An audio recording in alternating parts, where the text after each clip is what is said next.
Gracias por escuchar los podcasts de Radio Nacional. Acceda a todos los programas en rtv.es/a la carta.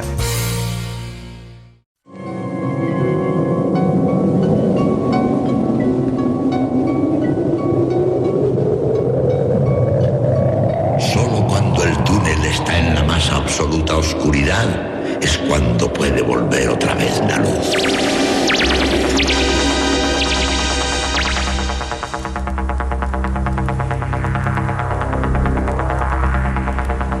Estás entrando en el espacio en blanco. Una puerta a nuevas dimensiones de la existencia. Una nueva perspectiva sobre la realidad. Espacio en blanco.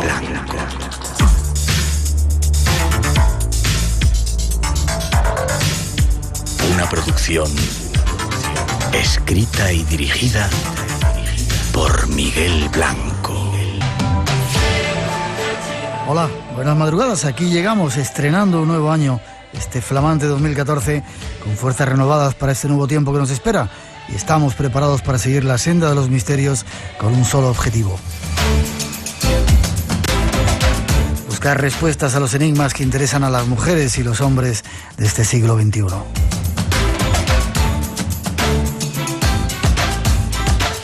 Y al comienzo, cuando pasan algunos minutos de las 2, aún en las Islas Canarias, los saludos de todo el equipo que se encarga de realizar el programa: Rosa Rodríguez, Natalia Sotillos, David Lechón, nuestro técnico que esta noche controla nuestro mágico sonido, y Miguel Blanco, que os habla. Un placer para todos nosotros estar aquí en esta noche especial.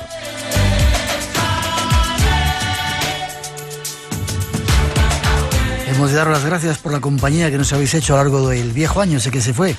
Ha servido para que fuéramos uno de los programas más escuchados en la madrugada, el más descargado de esta casa, y que tuviéramos un 100% de popularidad en casi todos los podcasts. Nos alegra que os guste nuestro trabajo, algo que seguiremos haciendo o tratando de hacer en este nuevo año recién comenzado. Y con el deseo de que disfrutéis de la radio en esta madrugada, ahí va un avance de los temas que os hemos preparado para hoy.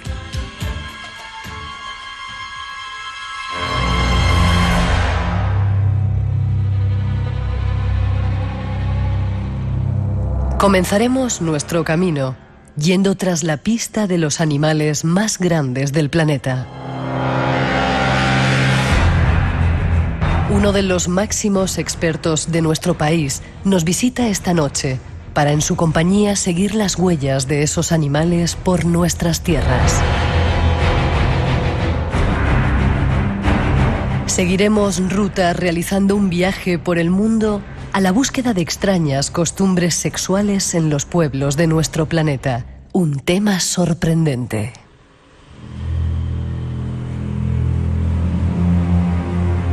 Después nos enfrentaremos a uno de los capítulos más tristes de nuestra historia.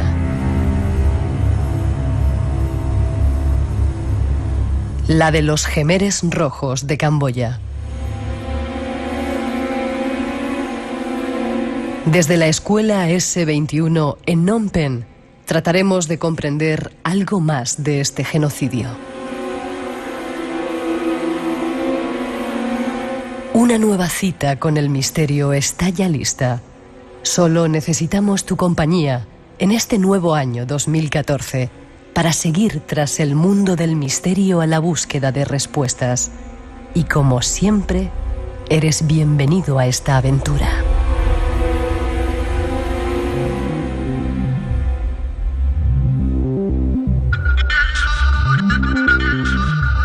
Ahí está el avance de nuestras propuestas para esta noche, diferentes temas, muchos paisajes y muchos misterios para explorar. Y para comenzar nos vamos tras los dinosaurios. Uno de los máximos expertos en nuestro país nos va a ayudar y nos va a guiar. Tras esa introducción nos ofrecemos el primer tema y ya veréis qué curioso. Extraño pensar que España podría aportar algo sobre dinosaurios, ya que casi no había géneros descubiertos. Pero hoy en día se puede decir que España es una potencia paleontológica. En la península ibérica han convivido varias especies de dinosaurios de varias regiones, sobre todo africanos y europeos. Entre los numerosos dinosaurios descubiertos en España, podemos contar un saurópodo gigante, distintos terópodos de los que no se tiene mucha información, y diversos ornitópodos, más otros tipos de dinosaurios. Existen incluso en nuestro país yacimientos arqueológicos de primer orden mundial, como el encontrado en Lo Hueco, de Fuentes en Cuenca, mientras se hacían las obras del AVE. Más de 8.000 restos lo convierten en uno de los yacimientos más importantes de Europa. Conozcamos algo más de estos seres del pasado. Nos ayuda nuestro siguiente invitado.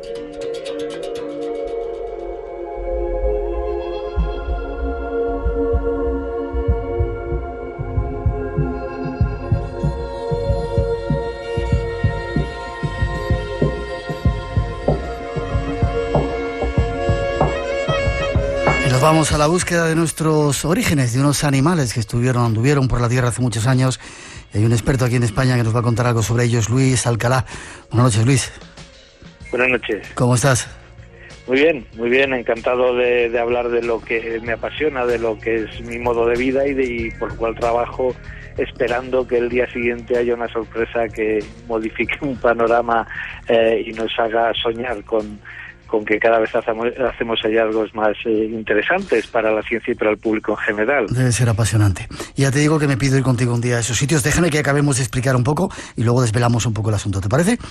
Muy bien. ¿Eres paleontólogo? ¿Doctor en paleontología? ¿Cómo es eso? Sí, cursé la licenciatura de Ciencias Geológicas en la Universidad de Granada y después hice el doctorado en la especialidad de Paleontología en la Universidad Complutense de Madrid. Uh-huh. Y eres además el director de la Fundación Conjunto Paleontológico de Teruel Dinópolis y has descubierto junto a otros compañeros tuyos como Rafael Rollo Torres o Alberto Cobos un bicharraco que se llama Turiasaurus riodebensis. ¿Era muy grande? Grandísimo. El primer hueso que encontramos cuando realizamos la excavación era la uña de este dinosaurio. Tenía el tamaño aproximado de un balón de rugby y para ser el primer hueso que encontramos ya vimos que estábamos ante un hallazgo gigantesco, como luego efectivamente se confirmó. Vale, pues vamos a empezar por el principio, si te parece. Luego entramos un poquito más en todo este asunto. ¿Dónde comenzó tu pasión por esto de buscar estos bichos tan grandes, los dinosaurios? Bueno, yo tengo una experiencia muy común a la de muchos niños en la tierna edad de 7, 8, 9 años, de salir al campo y de sentirme atraído pues por los fósiles de conchas marinas que encontramos en muchas provincias españolas, concretamente en mi caso pues por donde me llevaban mis padres, la provincia de Teruel, la provincia de Castellón, donde me crié, y eso generó pues un cierto interés. Luego, por otra parte, yo tenía la fortuna de que un tío mío trabajaba en París como dibujante y precisamente entre los trabajos que le encargaban era dibujar dinosaurios que me enviaba ocasionalmente y claro, a un niño de pocos años y del ámbito rural, pues recibir esos dibujos enviados desde París me produjeron una fascinación. Uh-huh. Que luego con el tiempo pues han resultado ser pues mi dedicación profesional, cosa que en aquel momento estaba muy lejos de imaginar. ¿Por qué a los niños les gusta tanto eso de los dinosaurios? Yo tengo un hijo que está loco con el asunto y muchos de sus compañeros, quizá porque lo ven en la tele o porque hay algo metido dentro de nuestra ADN que nos comunica con ellos. Pues es que no sé, esto me lo he planteado muchas veces, pero no sabría dar una respuesta contundente, porque cuando tenemos un cierto conocimiento de los dinosaurios, aunque sea una tierna edad, animales, muchos de ellos gigantescos, aunque no todos, porque también los hubo pequeños, pero nos impresionan especialmente los gigantescos, y sabemos que desaparecieron, que se extinguieron en su mayor parte por un evento catastrófico. En fin, cuando vamos conociendo estos datos de los dinosaurios, yo comprendo que nos puede apasionar, interesar y fascinar, pero es que resulta que los niños, incluso antes de tener esa capacidad de conocer estos hechos relevantes del pasado, desde la más tierna infancia se sienten atraídos por los peluches, por los dibujos animados, por las películas, por por los recortables de dinosaurios, incluso antes de tener la capacidad de razonar que fueron animales fantásticos. Por lo tanto, tienen un poder de seducción que se escapa a mi entendimiento. ¿Será que lo llevamos metido en los genes? Derivamos de ellos, dicen algunos. Cuéntame, ¿cómo desaparecieron? ¿Se sabe por fin que fue debido a esa gran destrucción, al meteorito que llegó? Sí, sabemos que hace 66 millones de años hubo un evento catastrófico y que en un panorama, el final del Cretácico, en el que pasaban muchas cosas incómodas para los dinosaurios, cambios climáticos, erupciones volcánicas, cambios en la configuración de los continentes y de los mares, realmente era una época incómoda, y entonces cae un gran meteorito, genera una catástrofe planetaria y les da un meneo a los dinosaurios terrestres, porque no olvidemos que las aves que tenemos hoy en día por doquier, de hecho son los vertebrados de mayor éxito, pues técnicamente hablando son dinosaurios. ¿Sí? O sea que realmente, sí, cuando nos cenamos un pollo o nos comemos un pollo asado... ¿Estamos comiendo un dinosaurio? Nos estamos comiendo un dinosaurio, efectivamente. Lo que sucede es que el meteorito extinguió a todos los dinosaurios terrestres, a los Diplodocus, a los Tyrannosaurus, a todos estos... Bueno, Diplodocus ya se había extinguido antes, pero digamos los animales de ese porte, no de ese aspecto, los que caminaban por tierra, porque nunca hubo dinosaurios en el mar, ni tampoco voladores. Los animales que vemos en las películas de dinosaurios, los pterosaurios, pterodáctilos, son reptiles, pero no eran dinosaurios. Los dinosaurios verdaderos eran solo terrestres, con la excepción de las aves. Las aves son descendientes directos de los dinosaurios, ya existieron, ya convivieron con los dinosaurios terrestres, y cuando se extinguen por la caída de este meteorito, las aves, sin embargo, sobreviven y llegan hasta nuestros días.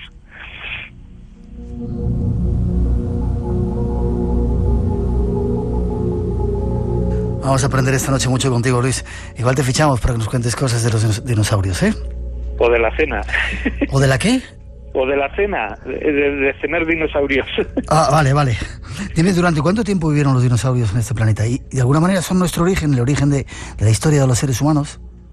Bueno, los dinosaurios estuvieron aquí, aparecen hace aproximadamente 230 millones de años y se extinguen hace 66 millones de años. Durante todo ese tiempo han estado reinando, en cierto modo, los medios continentales, terrestres. Y los dinosaurios aparecen a la vez, curiosamente, que los mamíferos. Nosotros somos mamíferos, y los dinosaurios y los mamíferos aparecen prácticamente a la vez, hace 230 millones de años.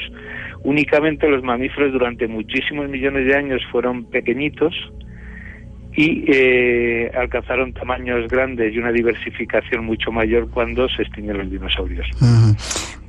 Luego te pregunto por el origen de nuevo. ¿Cuál es la razón para que se hicieran tan grandes, tan gigantescos? He visto algunos de 20 y tantos metros. Bueno, es un gran debate. Ahora mismo estaban muchos equipos de investigadores intentando descifrar por qué se hicieron tan gigantescos los que se hicieron grandes. Porque hay otros que fueron del tamaño de un pavo. Y realmente a ciencia cierta pues no lo sabemos todavía, teniendo en cuenta que lo del gigantismo es un concepto relativo, porque nosotros mismos, los humanos, somos seres gigantes comparados con la media de tamaños de los organismos que hay en el planeta, que la inmensa mayoría son microorganismos. Qué curiosa forma de verlo, ¿eh? Sí. Los huevos. El otro día, estando por allí, por Dinópolis, me di cuenta, y me lo contaba también mi hijo, que hay diferentes tipos de huevos. Si eran carnívoros, tenían el huevo de una manera. ¿Y por qué esa diferencia? Y cuéntame cómo es la diferencia. Bueno, se hacen cortes, se hacen secciones de la cáscara del huevo, se miran al microscopio, y al igual pues que los carnívoros tienen dientes diferentes de los herbívoros, pues sus huevos también tienen diferencias. Según la estructura de la cáscara se puede saber incluso si es de un dinosaurio o no. Por ejemplo, si es de una tortuga o es de otro tipo de animal. Ya, pero había... Es un rasgo... Sí, disculpa, ¿es un rasgo? Es un rasgo genético. Cada animal produce huevos, los grandes grupos de animales, con unas características típicas, como podría ser que tengan unas garras típicas o que tengan una cola típica. Ya, pero me refería... Es una clave, es un documento de identidad que nos permite aproximar al grupo de dinosaurios. Ya, me refería que veía que en algunos lugares había huevos esféricos, redondos, y otros eran ovalados, y según la diferencia eran herbívoros o carnívoros. ¿Tiene algo que ver? Bueno, sí, pero como habitualmente no encontramos huevos enteros más que en yacimientos excepcionales, la técnica se ha depurado incluso a poder reconocerlos con un pequeño fragmento. Por eso te explicaba lo de hacer las láminas, las secciones microscópicas. Pero efectivamente los huesos de dinosaurios carnívoros son más bien alargados, y los huevos de dinosaurios saurópodos son esféricos, como pequeñas pelotas infantiles, porque no eran muy grandes, Aunque el dinosaurio fuera muy grande, los huevos no eran muy grandes.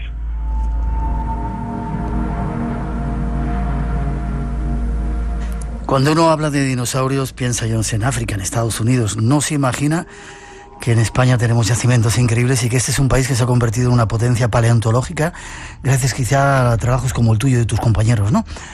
¿Hubo dinosaurios en España? ¿Muchos dinosaurios en España? Muchos dinosaurios en España, efectivamente, y conforme en los últimos años, muy recientemente, por fortuna, pues se ha podido promover distintos equipos de investigación en España, pues los hallazgos se han multiplicado. Realmente los dinosaurios han estado ahí durante millones de años, pero es necesario buscarlos, encontrarlos, prepararlos en el laboratorio e investigarlos para que los podamos conocer. Y por suerte ahora hay varios equipos trabajando en España, entre ellos el que yo dirijo en la Fundación de Dinópolis.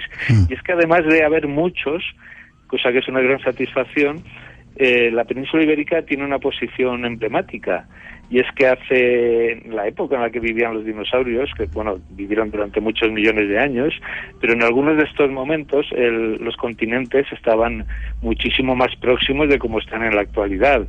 Había un único continente que se llamaba Pangea y que se fue rompiendo, o sea, todas las masas continentales estaban juntas.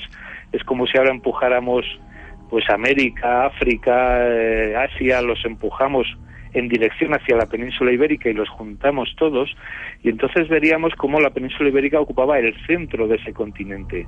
Conforme se empezaron a fracturar, a romper, se abrió el océano Atlántico, se rompió en sentido norte-sur el continente africano, se separó del euroasiático, pues entonces España y Portugal eran una zona de paso entre distintos continentes. Para pasar pues de Europa o Asia hacia África, pues había que pasar por la península ibérica, y lo mismo para intercambiar faunas entre el continente americano, que se estaba separando, y el europeo, de modo que la península ibérica no solamente es un lugar con dinosaurios muy numerosos y muy interesantes, sino que además puede servir para explicar las migraciones de los mismos en determinados periodos del tiempo geológico. Qué curioso. Dime lugares donde hayáis encontrado dinosaurios. Vamos a las pruebas ya. Aunque este era un lugar de paso, hay zonas en la península donde hay más abundancia de estos restos, ¿no?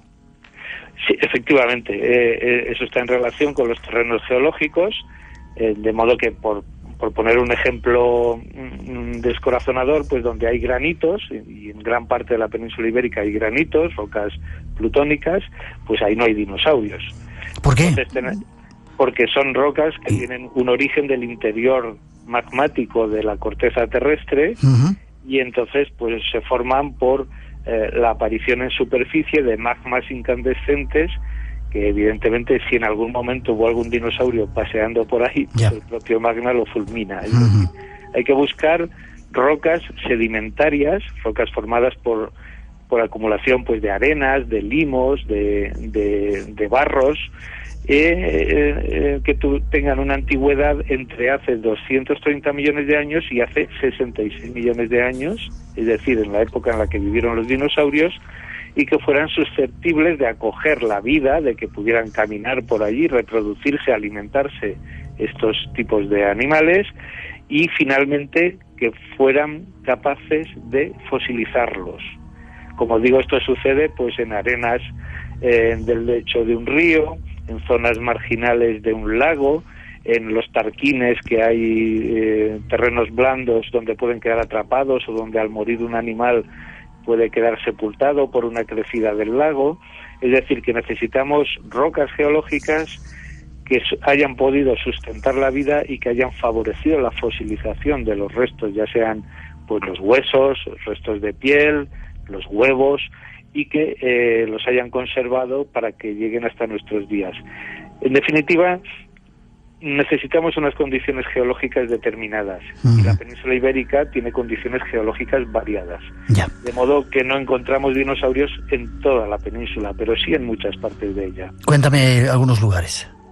Bueno, pues si nos centramos, por ejemplo, en España y empezamos por el norte, pues podríamos encontrar dinosaurios pues en Asturias, en La Rioja, en Burgos, en Soria, en toda la cordillera ibérica en general, provincias de Teruel, Zaragoza, Valencia, Castellón, Cuenca, y también en el Pirineo aragonés, en el Pirineo catalán, en la zona del condado de Treviño. Bueno, realmente en lo que sería, si dividiéramos a grandes rasgos la península con una diagonal, más o menos desde Asturias hasta Murcia, pues todo lo que nos queda arriba, ¿no?, en la parte noreste de la península, es una zona bastante susceptible de encontrar dinosaurios, y tenemos pocos datos, pocos restos en lo que sería la parte suroeste de esta hipotética línea que hemos trazado, ¿no?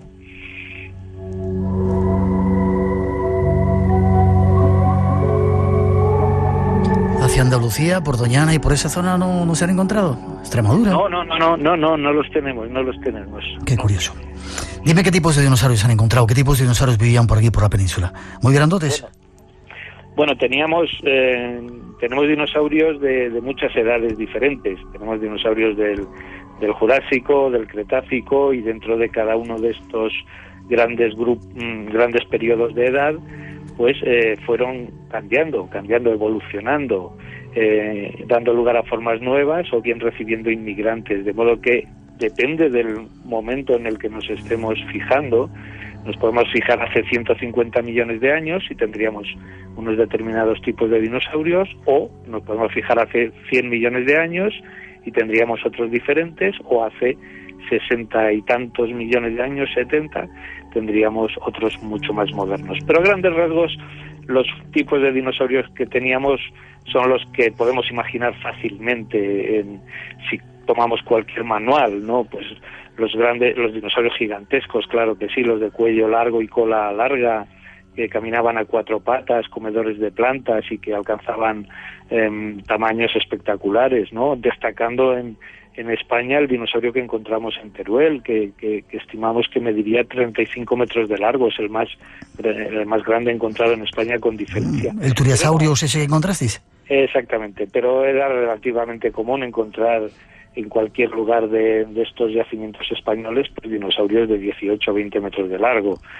Luego, aparte de estos, tenemos también dinosaurios ornitópodos, que son más modestos en tamaño, unos 8 metros de longitud, también comedores de planta, se desplazarían a cuatro patas, en ocasiones podrían incorporarse en las dos patas traseras. Tenemos dinosaurios con placas, los de la familia de los estegosaurios, que tienen placas triangulares en el lomo, en el dorso, y algunos pinchos. Y por supuesto también dinosaurios carnívoros de diversos tamaños, incluso algunos grandes también, y acompañados de dinosaurios de menor tamaño, menos espectaculares o menos conocidos, del grupo de los ipsilofodóntidos, pero que serían pequeñitos, serían pues como un pavo. Si a un pavo le ponemos una cola muy larga y un cuello larguito, pues tendríamos dinosaurios parecidos a esa configuración anatómica. O sea que teníamos casi para elegir tamaños y variedad de formas, ¿no?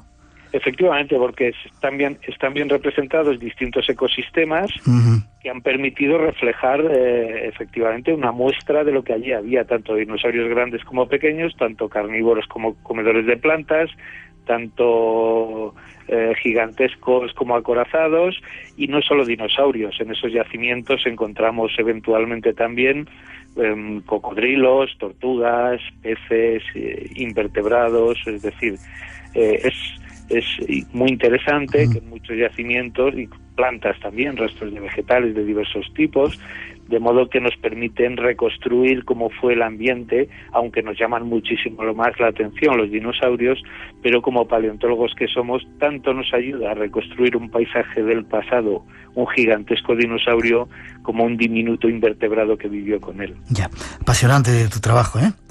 Sí, la verdad es que sí. ¿Había Tyrannosaurus Rex por aquí, por España?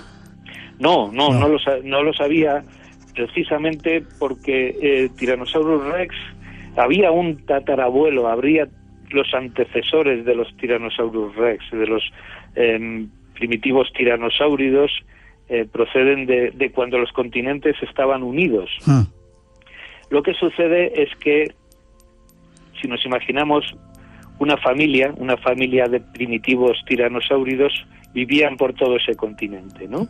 Podían moverse libremente porque no había separación de mares. Ya. Cuando el continente americano empieza a separarse, se rompe esta gran grieta que es el Océano Atlántico, se va abriendo poco a poco y el continente americano poco a poco se aleja de España, poco a poco. Entonces, algunos de estos animales, en principio de la misma especie, han quedado en la parte europea, por llamarlo así, y otros han quedado en esa balsa, esa especie de balsa a la deriva, que es el continente americano. Conforme se van separando geográficamente, van pasando también el tiempo, van pasando los millones de años. Y entonces en cada una de estas placas, si consideramos que cada uno de los continentes fuese como una barca, pues van teniendo descendencia en Europa y también en Norteamérica, pero van evolucionando de manera diferente. De modo que lo que hace unos cuantos millones de años era una misma especie, luego desemboca en que en Estados Unidos y Canadá, Norteamérica, encontramos Tyrannosaurus Rex, y aquí en Europa encontramos otros carnívoros muy parecidos, de tamaños semejantes, pero que no son Tyrannosaurus Rex, son como bisnietos, se parecen, pero no son los mismos. Ya. A punto de terminar, porque no quiero entretenerte mucho más, tengo aquí unos datos, le decíamos en la introducción, que se habían encontrado en un lugar que se llama Lo Hueco de Fuentes, en Cuenca. Haciendo las obras del AVE encontraron un yacimiento increíble con más de 8.000 restos, ¿no? Uno de los más importantes de Europa. Sí, es del Cretácico superior, son dinosaurios. Nosotros aquí, muy cerca de ese yacimiento, en Río Deva, donde encontramos Turiasaurus riodebensis, estamos hablando del Jurásico superior, y a muy pocos kilómetros, en Fuentes, en la provincia vecina de Cuenca, se han encontrado este yacimiento también importantísimo, pero en el tiempo muy separado, porque es Cretácico superior, de modo que, curiosamente, en zonas muy próximas geográficamente, encontramos un tesoro, en este caso 2 tesoros, que nos ayudan a descifrar 2 momentos distintos de la historia de la vida en la península ibérica. ¿Tenéis apoyos para la investigación? Tenemos apoyos y tenemos preocupación, como todo el mundo tiene... Por la crisis, ¿no? Tiene preocupación porque, aunque la investigación en paleontología no es excesivamente costosa, no exige demasiados aparatos, pero sí exige muchísimas horas y equipos de especialistas que estén continuamente en el campo, en el laboratorio, investigando, y los tiempos pues no son los mejores, pero confiemos en que podamos pasar esta travesía en el desierto y volver a retomar con énfasis unas investigaciones que, por otra parte, ponen a España en un lugar primordial en el panorama de la paleontología de dinosaurios mundial, y precisamente en un tema que tiene tantísimo interés popular. Aquí mismo en Teruel hemos alcanzado más de 2 millones de visitantes a Dinópolis en apenas 10 años, que eso demuestra que la investigación no solamente sirve a completar el conocimiento de la vida en el pasado, no solamente es un logro del conocimiento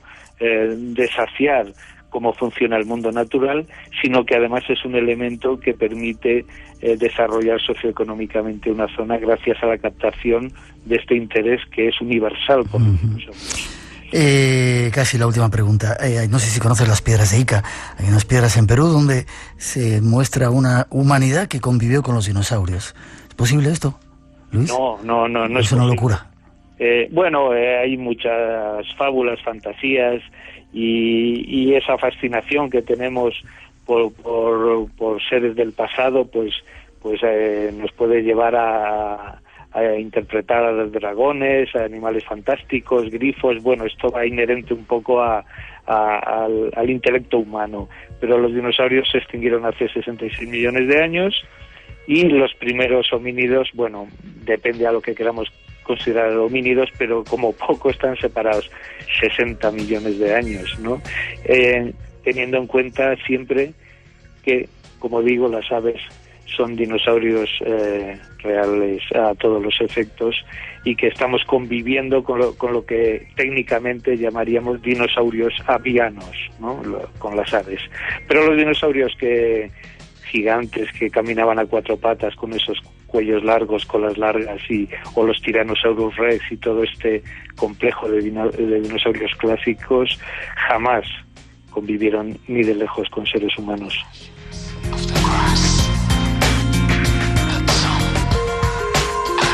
¿Te dedicas a dar clases, Luis? Pues eventualmente sí, he sido profesor asociado a tiempo parcial en la universidad, pero pues, doy muchas charlas y estoy en contacto continuamente con la gente. Se nota. Gracias por esta lección que nos has dado. Yo quiero ir con vosotros algún día a una de esas... Cuando quieras. Me encantará ver cómo desenterráis. Me has dicho que estuviste, ¿no? Sí, estuve viendo, pero quiero ir a uno de esos yacimientos para ver cómo lo hacéis, estar con vosotros y excavar y sentir la historia y cómo se va desvelando ante los ojos, que debe ser algo apasionante. Bueno, pues nada, a ver cuando tienes mi contacto, a ver si lo hacemos coincidir, y yo encantado de mostrarte todo esto. Y yo más. Forma de contacto, Luis, con vosotros, con la Fundación y con vosotros. Muy bien. Forma de contacto, digo, ¿tienes alguna página web o algo? Sí. 3 W, como siempre, .dinopolis.com. Sí. Esa es la más, digamos, la más popular. Y luego tenemos www.fundaciondinopolis.org. Sí. Que es un poquito más técnica, para que ahí informamos de un poco de en qué congresos estamos o qué últimos trabajos hemos presentado. Uh-huh. Esta última no es muy amable con el usuario, pero bueno, hay información para los que quieran saber un poquito más. Ahí están para los interesados. Luis Alcalá, gracias por haber estado con nosotros, por este viaje que nos has dado hacia el pasado y por mostrarnos esos increíbles animales, y sobre todo que España es una potencia también en todo esto, en la paleontología.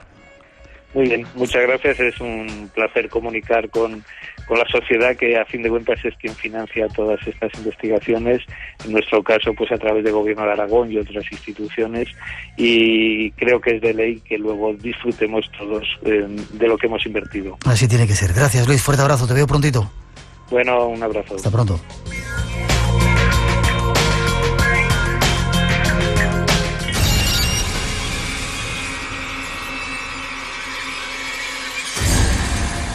Abre tus sentidos.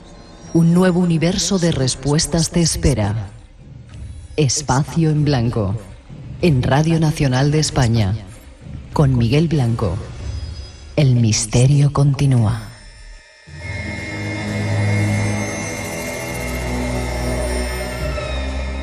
Solo ahí, desde el centro del corazón del desierto de Wadi Rum, un saludo para los oyentes del Espacio Blanco.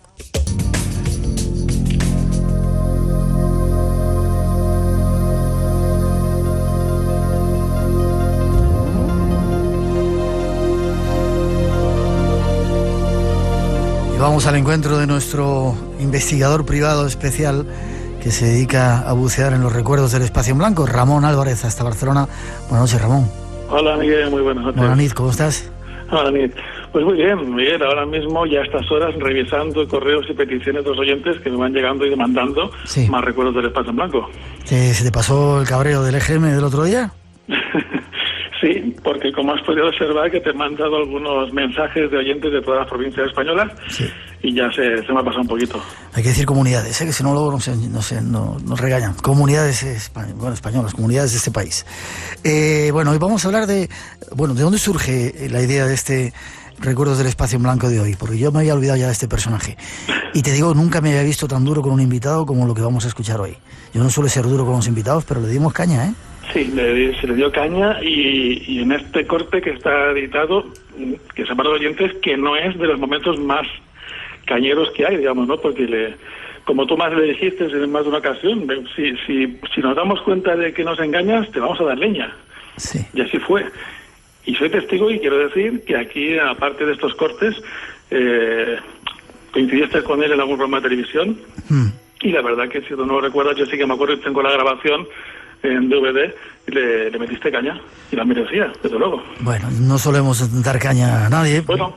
Pero en este caso... En este caso sí. Algo se trasluce. ¿Por qué? ¿Qué pasaba? ¿Quién es el personaje que llega? Este hombre, no sé, de momento no vamos a decir el nombre si te parece, o tú lo que has comentado lo dices, Miguel, Sí. pero era un personaje que presentaba como un ser híbrido. Un ser híbrido. Medio terrestre, medio alienígena. Sí. Su madre es terrestre y su padre, cuyo nombre es Mananiel, pues es de Europa. Mananiel. Mananiel. De Europa, pero no del continente europeo, sino del satélite de Júpiter, nada menos. Ah. No sé si te acuerdas. Luego decía él que de niño estaba acompañado siempre de pequeños seres que jugaban con él. Sí, eso sí lo recuerdo. Unos seres cabezones, palabras textuales, bajitos, delgados, ojos grandes, sin nariz y sin labios. Sí. Que curaba a los animalillos.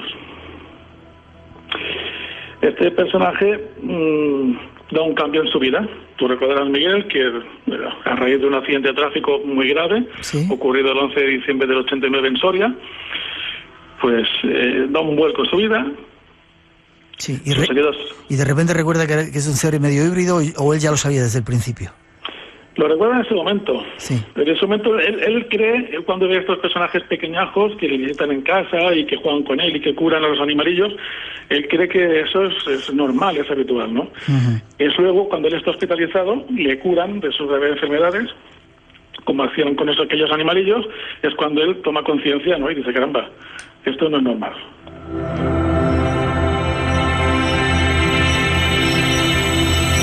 Primeros datos de este personaje que se acercó al espacio en blanco en este tiempo de los recuerdos que estamos recuperando hoy. ¿Y qué pasó? Pues en la tercera noche de su ingreso, estuvo 5 días en el hospital, un hospital de Madrid, pues estos mismos seres que jugaban con él cuando era niño, curaron sus heridas de forma milagrosa, y a partir de ahí es cuando comienza su misión, que consiste en un trabajo que está contenido, según él, en un manuscrito de extrañas características, manuscritos que ha de transcribir y que le entrega a un señor que se llama Gabriel y que él lo identifica como el arcángel San Gabriel, nada más que nada menos. Son unos papeles que él dice además que es como un ente vivo. Recordarás el episodio. Que de repente cambiaban, me parece, las letras dependiendo de lo que quisieran comunicar. Exacto. Era un material pues que, según decía, pues no pesaba, no era irrompible, pero bueno, que nunca lo llegó a mostrar. Ese material nunca lo llegó a mostrar en ningún sitio, ¿no? A mí me enseñó algo, ¿eh? ¿Ah, sí? Sí, porque le pedí tanto, le insistí tanto que algo enseñó, pero ya te contaré ahora, micrófono cerrado. Espera un poquito. Vale. Personaje medio híbrido, contamos la historia en el espacio en blanco y anunció que iba a haber un contacto con estos seres supuestamente extraterrestres en Atlisco, en México, y que estos seres, él iba a estar allí, y que estos seres de alguna manera iban a corroborar la historia que él contaba, ¿no? Exacto. Ahí vino quizá la decepción, ¿no, Miguel? Porque él era concretamente el 27 de noviembre del año 2000, cuando esta persona pues convoca a los medios, como tú recordarás perfectamente, y pues para eso, para observar un aterrizaje en un pueblecito de México, como tú bien has dicho, las faldas del volcán Popocatépetl, en Atlisco. Y quiero recordar que hubo un equipo del programa que estuvo allí. Sí, nosotros teníamos un equipo. De hecho, pensábamos nosotros viajar, no porque lo dijera este personaje, sino porque coincidía con uno de nuestros viajes a México, pero no pudimos hacerlo por una serie de cuestiones familiares, también como él aducía, pero sí mandamos un equipo de gente, compañeros mexicanos y otros españoles que estuvieron por la zona viendo qué ocurría. Curiosamente, en el volcán Popocatépetl y en los alrededores, en Atlisco, como es este pueblo, esta ciudad, se ven multitud de luces. Nosotros hemos estado algunas veces allí y se ven muchas luces salir del volcán. Es una zona caliente para el mundo ovni, ¿verdad? Sí, es una zona que desde años, pues como tú dices, no pretéritos, pues siempre es una zona bastante caliente sobre el fenómeno. Y bueno, ahí había un encuentro en lo que él, como comentaba, pues convoca a los medios, y tú sabes que también había un matrimonio de español, de Madrid, de Cádiz, quiero recordar. Sí. que tenían que también había quedado con él y tenían que acudir allí, y creo que, bueno, como todos sabemos, pues no ocurrió absolutamente nada. Bueno, vamos a escuchar ese corte, ese trabajo que tú has recuperado del espacio en blanco, de la entrevista que le hicimos, y decimos el nombre del personaje. Diga, Miguel. Saulo Sabas, se hacía llamar Saulo Sabá, y él decía que era, aparte de un ser híbrido, una especie de reencarnación de uno de estos maestros, pues no sé si de los que acompañaron a Jesucristo, hasta incluso el mismo Jesucristo, ¿no? Bueno, sí, yo no lo escuché decir nunca que él fuera esa reencarnación, pero sí que lo dejaba caer de vez en cuando. Él a veces lo que sí que dijo en una ocasión, que él más identificaría, pero poniendo muchas distancias, sí que decía a Juan Bautista, ¿no? San Juan Bautista, sí. Sí, es lo que él se identificaba un poco más, pero eso sí, ponía, por favor, que marcando todas las distancias del mundo, ¿no? Pero que, sí. Vale. Pero bueno, de la forma que dejaba caer las cosas, daba a entender de que él era como además que últimamente él comentaba que se le cambiaba cada vez que se levantaba por la mañana de la cama, se miraba al espejo y su rostro iba cambiando, iba mutando. No sé si recuerdas ese episodio. Sí, recuerdo que se asombraba de la forma que veía en el espejo. Vamos a escuchar lo que ocurrió. Él había hecho todo este planteamiento, nos había citado en Atilisco esa fecha, 17 de noviembre del 2000, iba a aparecer un ovni, iba a bajar, iba a estar él allí, iba a corroborar y a certificar esos seres de otros planetas, que él era la persona que decía, y ocurrió esto.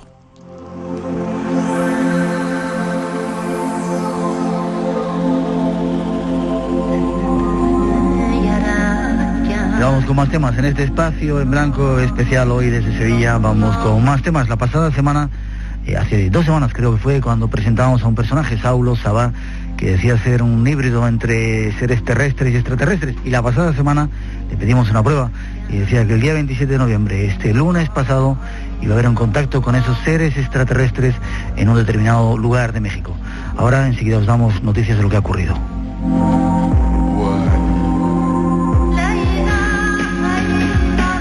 Hemos estado durante toda la semana buscando a los protagonistas, tratando de comunicarnos con México, tratando de hablar con Juanjo Benítez, que iba a estar en esa supuesta cita con seres extraterrestres, con el editor del libro, y por fin hemos localizado a Saulo Sabá. Buenas noches, Saulo. Hola, ¿qué hay? Buenas noches. ¿Cómo estás?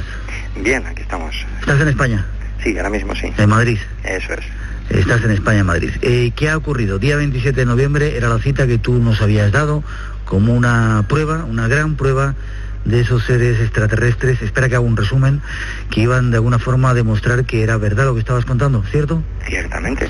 Y que todo iba a ocurrir en Atilisco, en México, donde iba a venir una nave que iba a poder ser vista, una nave espacial extraterrestre, que iba a poder ser vista por toda la gente que allí estuviera, incluso filmada por cámaras de televisión, y de donde iba a bajar un ser extraterrestre también, que iba de alguna manera a decir que era cierto, o a corroborar que era cierto todo lo que tú contabas. Ciertamente, así es.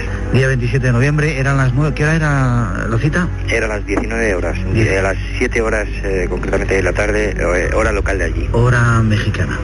Tú no tenías pasaporte, nos contaste, no tenías tampoco billete de avión, nos dijiste, yo no sé si esto lo dijiste en antena o lo dijiste en televisión. Que en televisión, sí. Te iban a venir a buscar a esos seres extraterrestres y te iban a llevar en una nave espacial hasta allí. No ibas ni siquiera a necesitar pasaporte, ni billete de Iberia, ni de ninguna otra compañía aérea para llegar hasta allí. Por supuesto.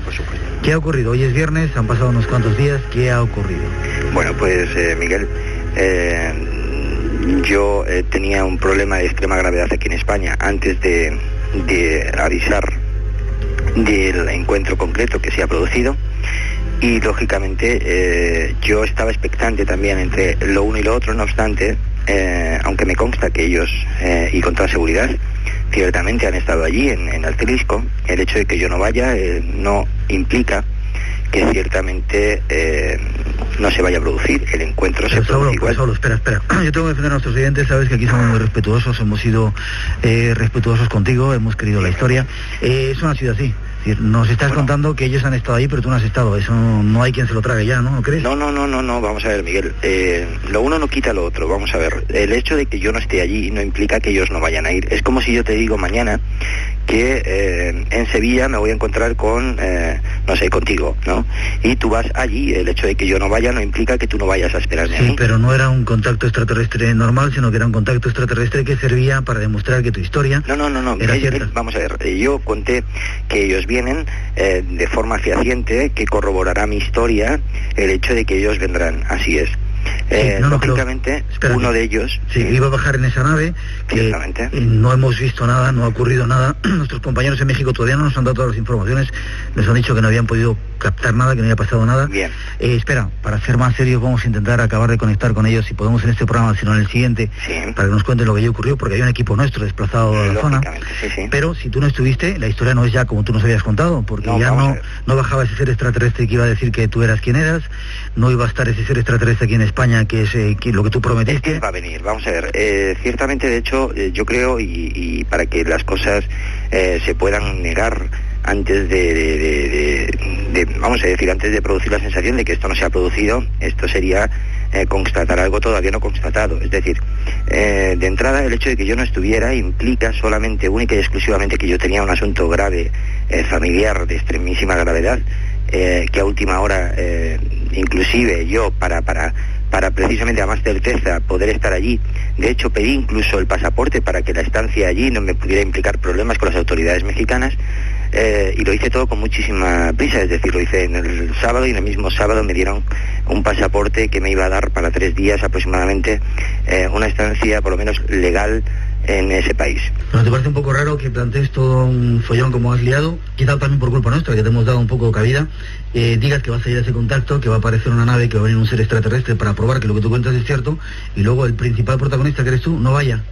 No fui al punto de encuentro porque no era necesario ir a México, en tanto en cuanto yo entiendo que cuando baja una nave que es visible para todos, no es necesario que yo esté para que alguien desde México te diga a ti, Miguel, como además me constaba que allí estaban 2 personas esperando el encuentro. Lógicamente yo entiendo que esas personas ya van a dar fe de la aparición de la nave, con lo cual no es necesario que yo estuviera. Discúlpame, Saulo. No es menos cierto. Discúlpame un segundito, Saulo. En México, y más en esa zona, en Atlisco, se están dando avistamientos de ovnis desde hace montones de años. Es como decir, espera, es como decir que en Canarias uno va a ver cosas misteriosas, y que eso es la prueba que andamos buscando. Hace muchos años, espera, déjame que te diga 2 cositas simplemente. Hace muchos años montamos también toda una historia, toda una parafernalia, creyendo en grupos de contacto. ¿Sabes lo que nos dijeron al final? ¿Por qué no habían venido? Porque no llegaron a ser extraterrestres, evidentemente. ¿Sabes lo que nos dijeron que había pasado? Que se les había estropeado un tornillo o una pieza de la nave extraterrestre. En tu caso, la historia, tu excusa es más particular, es más personal, nos la tenemos que creer, pero no nos sirve. Espérame, déjame que termine. Representando a todos nuestros oyentes, no nos sirve la historia que nos has contado. Vamos a ver. Y tengo que ser así y no tengo mucho tiempo, no tenemos mucho tiempo hoy para hablar. Simplemente quería que nuestros oyentes supieran que no ha pasado nada. Queríamos hoy que nuestros oyentes supieran lo que pasaba, lo que había ocurrido. Yo te digo a nivel personal que me siento decepcionado porque no has cumplido las expectativas que habías creado. Simplemente decirte eso. Te emplazamos a que estés en el programa para dar explicaciones. Y eso, declaraciones extraordinarias, pruebas extraordinarias, va a ser. Te dije, además, te avisamos que si esto era mentira íbamos a ir a por ti. Perfecto. Nos sentimos... acuérdate que la verdad con mayúsculas siempre termina pisando las verdades pequeñas. Ojalá sea así. Por el momento estamos decepcionados contigo. Gracias, Saulo. No te preocupes, estoy contigo. Un abrazo fuerte, estamos en contacto.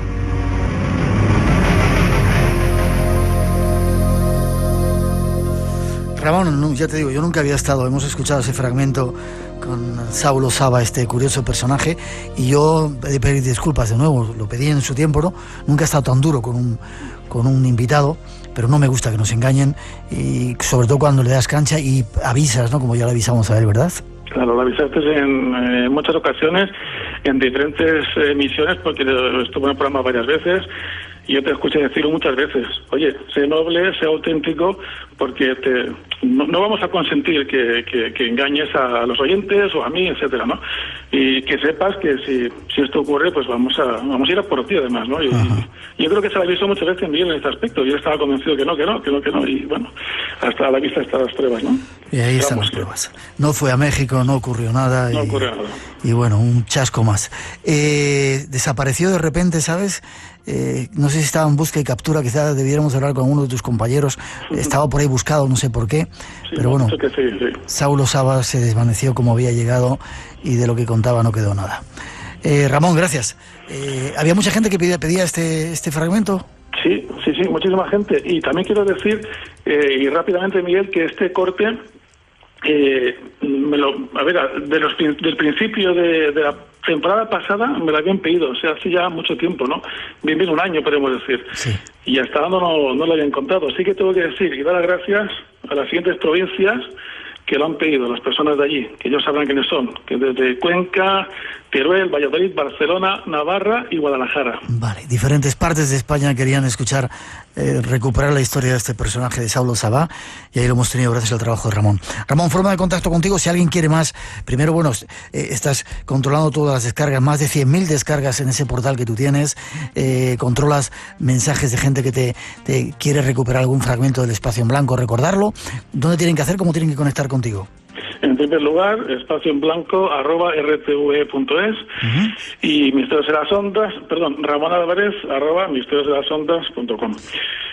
Quería comentar también, Miguel, que sobre todo que todos los cortes, todos los mensajes que me van llegando los voy leyendo y que, algunos como en esta ocasión, pues me ha costado de localizar, pero que estoy en ello y que todos están ahí en la lista apuntados y en busca, ¿no? Como buen investigador que eres. Ramón Álvarez @misteriosdelasondas.com o espacioenblanco @rtve.es. Gracias, Ramón. Si no hablo contigo, feliz año, feliz Navidad y seguimos en contacto, ¿vale? Igualmente. Fuerte abrazo. Hasta pronto.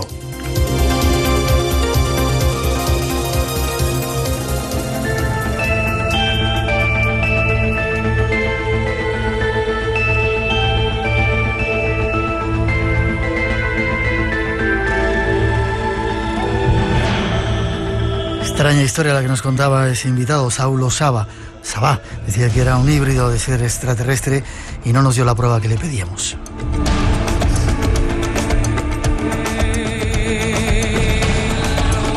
Tenemos que hacer una pausa, llegan las noticias de las 3, las 2 en las Islas Canarias, pero tenemos mucho espacio en blanco todavía en esta edición especial mientras esperamos a los Reyes Magos. No vayáis muy lejos, la siguiente invitada que llega en la segunda hora nos va a dar una vuelta por el mundo para descubrir algunos de los secretos del sexo, cómo practican el sexo en diferentes partes de este planeta, algunas de las tribus, ya veréis qué interesante. Después viajaremos hasta Camboya y ocurrió no hace mucho tiempo, no demasiados años, una espeluznante historia, la de los Jemeres Rojos. Si os quedáis con nosotros desde allí, desde el mismo Phnom Penh, vais a escuchar algunos de los relatos, ya veréis qué increíbles. Este es el Espacio en Blanco, estamos en Radio Nacional, no os vayáis muy lejos, enseguida regresamos.